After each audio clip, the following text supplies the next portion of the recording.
Coming up, North Dakota's only abortion provider is suing the state over the trigger ban on abortion services. Air show tragedy. A truck driver who entertained crowds in Fargo and Grand Forks is dead. And a call for drivers to slow down after a state vehicle is involved in a serious highway crash.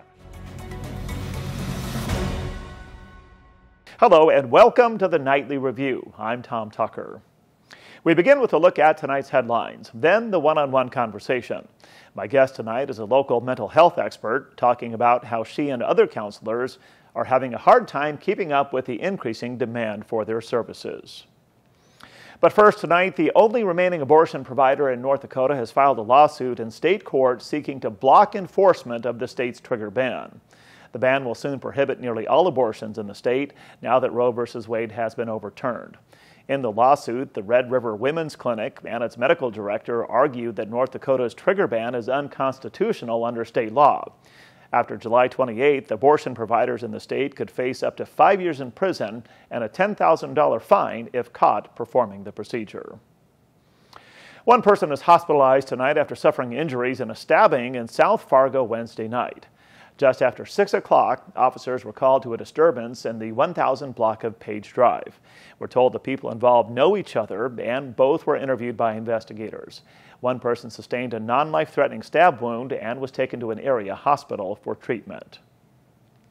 Chris Darnell, who drove a truck powered by 3 jet engines and performed on the air show circuit, died in a crash while racing 2 airplanes last Saturday. The accident happened at the Field of Flight Air Show in Battle Creek, Michigan. Darnell performed at the Fargo Air Show most recently in 2021 and was in North Dakota 2 weeks before the deadly crash when he performed at the Northern Thunder Show at Grand Forks Air Force Base. Moorhead Air Force veteran Mark Lundquist continues his efforts aimed at shipping medical supplies to areas of Ukraine impacted by the Russian military operations.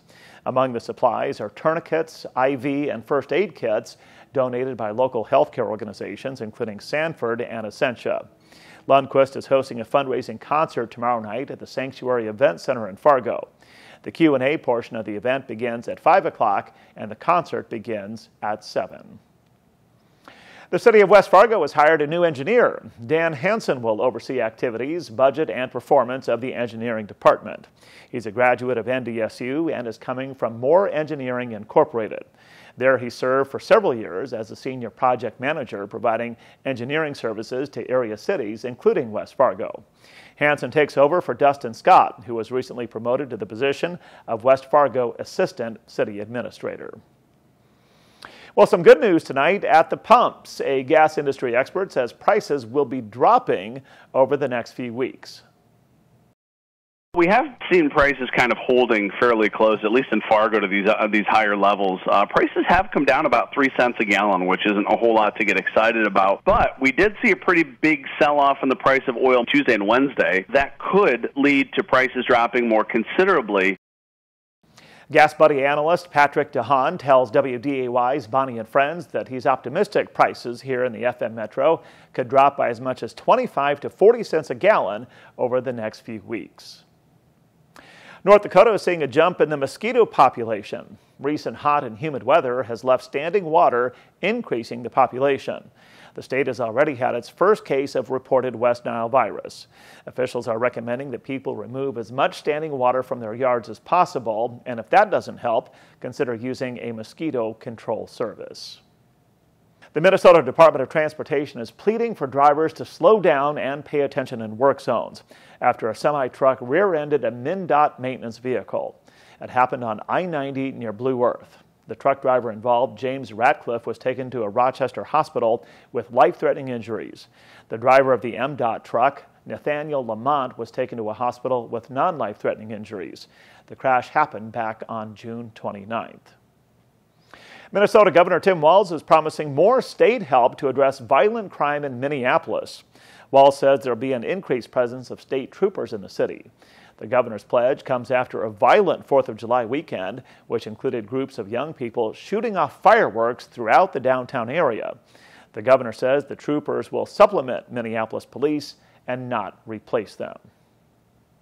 And South Dakota Governor Kristi Noem says she wants to see political conversation shifting toward establishing better paid family leave policies. Noem said on CNN's State of the Union the topic is important now that South Dakota has implemented an abortion ban. A trigger law went into effect that bans abortion following the U.S. Supreme Court decision to overturn Roe v. Wade. South Dakota currently does not provide paid family leave. Well, we aim to make the Nightly Review the best source for news and information for all that is happening in the FM Metro and the surrounding region. If you find that to be the case, please be sure to hit subscribe and the bell button below to make sure you're always up to date. Well, the Red River Valley Fair kicks off tomorrow. Will the weather cooperate? Meteorologist Justin Storm has the forecast from the Skywatch Weather Center. Thanks, Tom. As we head throughout this evening, partly sunny conditions are going to continue with light wind. There will be a few isolated thunder showers through this evening, mainly south of I-94 along the South Dakota border, and those will exit our area by tonight, leaving the rest of tonight mostly cloudy. Low temperatures dip to the lower 60s and will rebound into the mid-80s on your Friday afternoon. It will be slightly humid with light wind and partly cloudy skies, a slight chance for an isolated pop-up shower, but a better chance for a few storms comes Friday night. We could see some of those lingering into early Saturday morning, but the rest of the afternoon on Saturday looks relatively dry. It will be humid with highs in the upper 80s and a bit on the windy side. Another chance for storms will come in the evening, but mainly after dark. It could happen to you or someone you love. One moment, one diagnosis can change everything. Thankfully, there's a program that helps caring people uplift families through a crisis. Lend a Hand Up, raising financial help and hope through community benefits and online campaigns. A program that boosts generosity so gifts go further. Lend a Hand Up helps you help your neighbors. Learn more and give at lendahandup.org.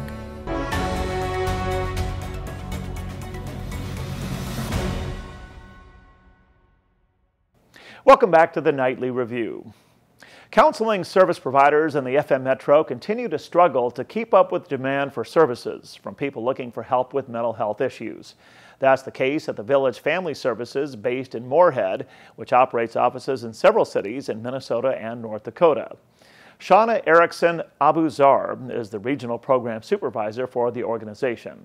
She first provided an overview of mental health needs in the Metro. Yeah, so in the Moorhead office here, we serve predominantly children and families, and of course people across the lifespan. And I think in the last couple of years, we've just had this like ever-growing trajectory of increased demand.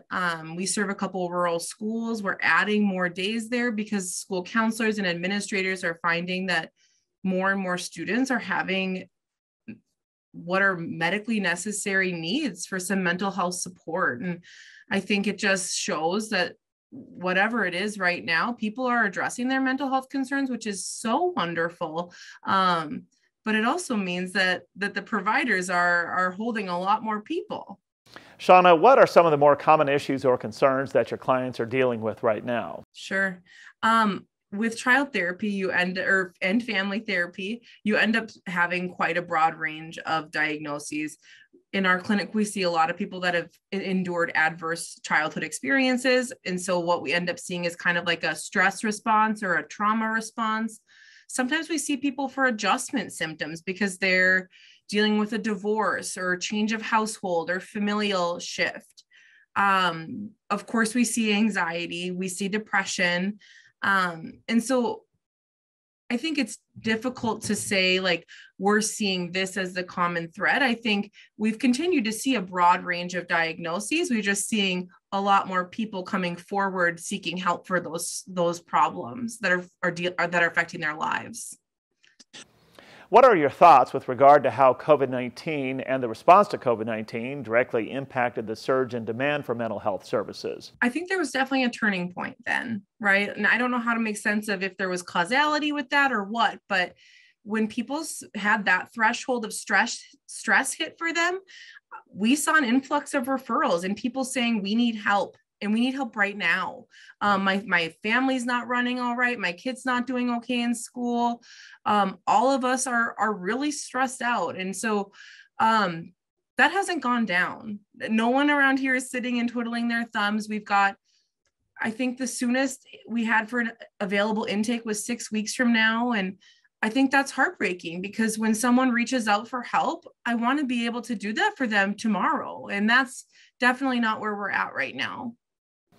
There are so many events and trends in our world today that can contribute to increased anxiety levels for some people, including things like inflation, the military conflict in Ukraine, racial strife, just to name a few. Talk about that and how people are responding to anxiety at this time.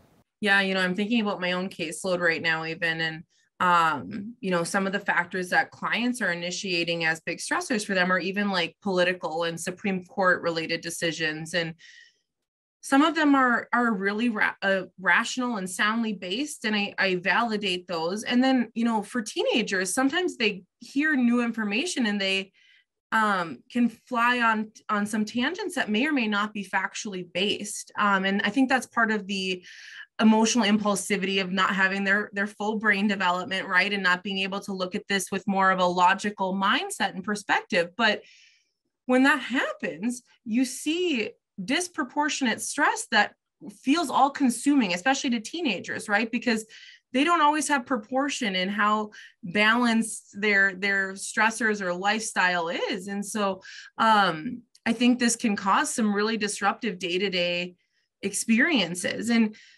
for even the littler kids or the elementary school kids, these children are sensitive to any sort of shift in their equilibrium in their homes. And as adults, just like you said, we're all dealing with worries, fears, ambiguity, and that's okay. But I think we need to recognize that no one goes through these sorts of changes without some sort of recognition of shift.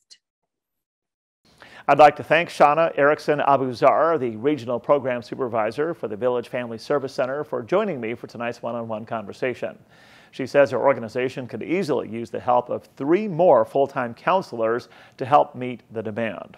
Now, to learn more about the organization, you can check out their website at thevillagefamily.org. Well, that will do it for this Thursday night, July 7th, 2022. I'm Tom Tucker. Thanks for watching the Nightly Review.